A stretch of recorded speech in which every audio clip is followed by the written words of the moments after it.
평안하세요. 오늘도 주님께서 우리에게 허락하신 참 좋은 한날입니다. 오늘 주님과 동행하셔서 세상이 줄 수 없는 평안과 영적인 풍성함이 더하는 한날 되기를 축복합니다. 기도하겠습니다. 하나님 아버지, 감사합니다. 오늘도 귀한 하루를 저에게 허락하시고 우리의 인도자 되시고 친히 아버지 되셔서 은혜 베푸시는 하나님 감사합니다.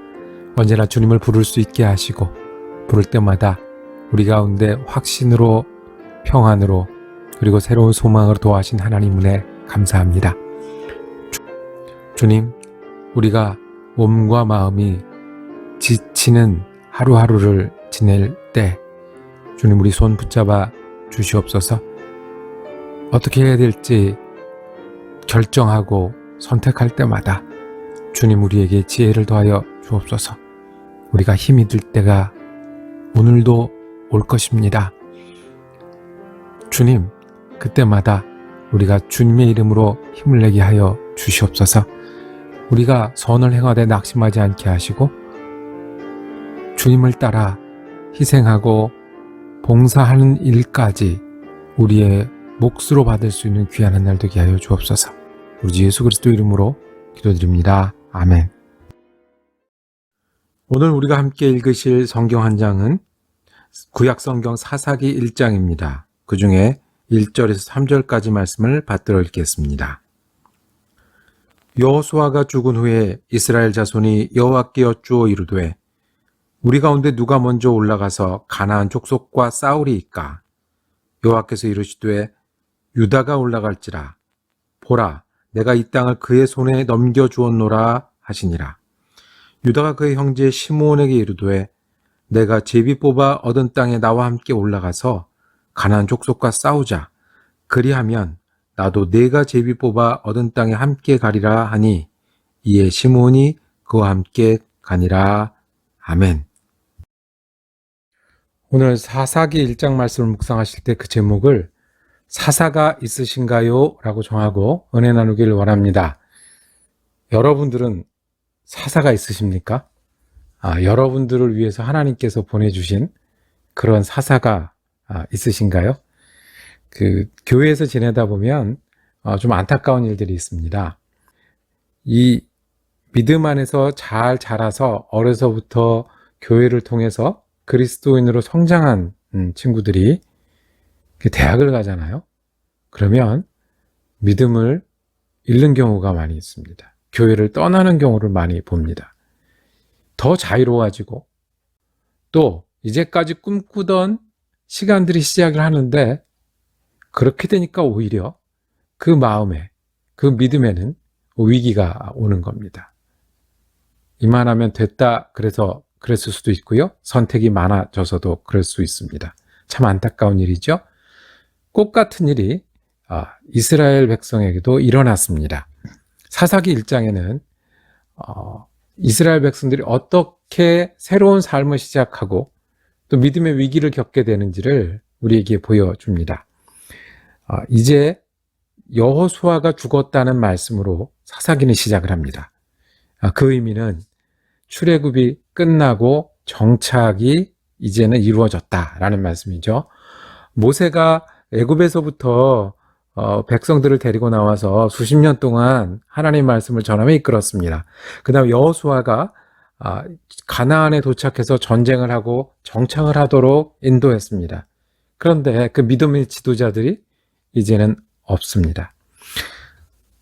각 지파로 각 지역에 흩어져서 이제는 잘 살아야 하고 이곳까지 인도하신 하나님과 함께 성장하고 번성하고 평안해야 될 때입니다. 그런데 성경은 그 반대의 이야기도 전해주십니다. 지도자를 잃어버린 다음에 우리 이스라엘 백성들은 나머지 정복 전쟁을 계속해 나갑니다. 완전히 여기서 평안하게 정착하기 위해서 가나안에 살던 사람들과 싸우기도 하고 그들을 쫓아내기도 하는 일을 계속하려고 합니다. 그런데 이 사람들이 성공하기도 하고 실패하기도 합니다. 각 지파별로 나갔거든요. 정해준 땅이 있거든요. 우리 지파가 이제는 이렇게 해서 잘 살자 해야 되는 그 순간에 잘 되는 일도 있고 오히려 어려운 일을 맡게 됩니다. 그 유다 지파, 가장 앞장섰던 유다 지파도 오늘 읽은 사사기 1장의 19절에 보면 여호와께서 유다와 함께 계셨으므로 그가 산지 주민을 쫓아내었으나 성공한 부분도 있었죠. 그렇지만 골짜기의 주민들은 철병거가 있으므로 그들을 쫓아내지 못하였다. 강적을 만나서 어려움을 겪었던 때도 있습니다. 다른 지파들은 그 나머지 하나님의 약속과 그리고 자신들의 목표를 다 이뤄내지 못합니다. 자신들이 약해서 그렇기도 하고요. 환경이, 거기에 사는 사람들이 어려워서 그렇기도 합니다. 지도자를 잃어버린 다음에 선택이 많고 이제 정말 젖과 꿀이 흐르는 가나안에 정착하는 줄 알았는데 어려움도 함께 왔습니다. 그래서 이 사람들이 믿음을 떠나기도 하고 하나님의 약속을 이루지 못하기도 하고 그리고 전혀 처음의 목표와는 다른 그런 삶을 살기도 합니다. 하나님께서는 사사가 필요했다는 말씀을 우리 사사기 1장을 통해서 합니다. 여호수아 이후에 각자 많은 선택을 할 수 있고 많은 일들을 해야 됐고 그리고 하나님이 준 축복이 있었음에도 불구하고 그렇게 돼서 위기에 닥친 여러 사람들에게 하나님은 사사를 보내주시기 시작하셨습니다. 이스라엘 백성은 이제 사사가 필요한 겁니다. 사사는 어떤 사람입니까? 사사는 이 한자로 보면 선비사자 그리고 스승사자 이게 두 가지 사자를 쓰는 단어입니다. 즉 하나님이 보내주신 그 이스라엘 백성의 지도자 선생님입니다. 때로는 예언자처럼 때로는 교사처럼 하나님의 말씀을 전해줍니다. 영어로 이 사사기를 뭐라고 표현했냐면 저지스라고 표현해놨습니다. 그래서 우리나라 이제 요새 최근에 성경을 번역할 때는 판관기다라고 사사기를 부르기도 합니다. 그러니까 평안할 때는 판단을 해주는 사람이 옳다 그르다 맞다 틀리다 이쪽이다 저쪽이다 이렇게 해서 백성들을 이끄는 사람이 이 사사들이었습니다. 그러니까 그 스승의 역할을 하고 그다음에 재판관의 역할을 하기도 하는 사사가 위기가 닥쳤을 때는 그저 앉아서 명령하는 사람뿐만 아니라 직접 나가서 민족을 구원하는 지도자들이 됩니다. 그래서 기드온이나 삼손이나 아니면 입다나 이 많은 사사들이 어떻게 등장하냐 하면 장군의 모습으로 등장하기도 합니다. 직접 나가 싸우기도 합니다. 그래서 하나님의 구원을 제일 앞줄에서 이루어 나가는 실질적인 지도자가 되기도 합니다. 이스라엘 백성이 선택할 수 있게 되고 그 땅에서 살기 위해서 뭐가 필요했다고요? 하나님이 보내주신 사사가 필요했습니다.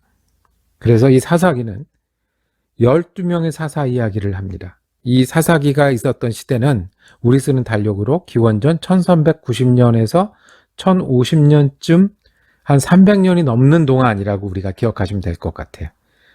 그 동안에 12명의 사사가 이 성경에 기록되어 있고 그 사사들을 통해서 하나님은 어떻게 일하시고 백성들은 하나님을 어떻게 찾는지를 가르쳐 주십니다. 이스라엘에겐 사명이 분명했습니다. 그 땅을 정복하고 정착하는 나머지 일들을 계속해야 했습니다. 유다 지파는 처음에 잘 되는 것 같았지만 더군다나 이제 시므온 지파의 도움을 받아요. 나 혼자 싸우는 게 아니라 같이 가서 싸우자. 지혜롭게 하죠. 그렇지만 눈에 보이는 전쟁뿐만 아니라 그들이 하나님을 인도하시는 하나님께 인도하는 지도자들이 눈에 보이지 않게 되자 그래서 그들이 정말 바라던 자기들이 선택하고 자기 집안이 지파대로 그 정착하는 순간이 되자 오히려 실패를 맛보고 어려움을 맛보게 되는 그런 순간입니다. 이스라엘 백성만 그렇겠습니까? 이제 대학을 가는 젊은 청년들만 그렇겠습니까? 우리는 사사가 필요한 사람들이 아닐까요?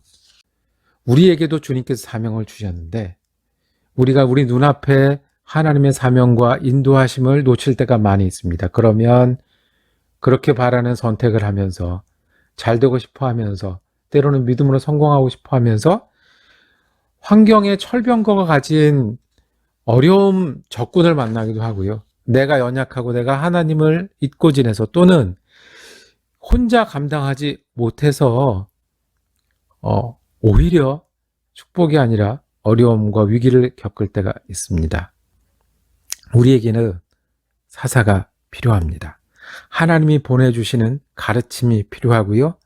하나님이 보내주시는 지혜가 필요하고요.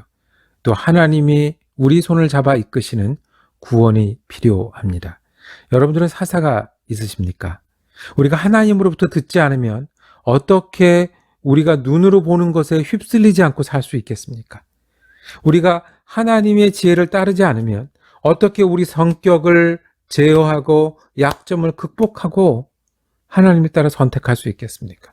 우리가 당하는 일, 우리가 어떤 사람을 만날지 모르는데 그 속에서 하나님이 인도하시지 않으면 우리가 어떻게 하나님이 우리에게 주신 사명과 우리가 하고자 하는 목표를 달성할 수 있겠습니까? 우리에겐 사사가 필요합니다. 이 15분 정도 하는 말씀의 셈이 여러분들이 하나님을 향하는 사사를 만나는 자리가 되기를 원합니다. 어떤 분들은 성경을 펴기도 하고요. 어떤 분들은 정해놓고 작정 기도를 하기도 하고요. 어떤 분들은 일주일에 한 번 금식을 하기도 하고요. 어떤 분들은 꼭 어느 자리에서 하나님을 쳐다보고 기억하기도 합니다. 기억하십시오.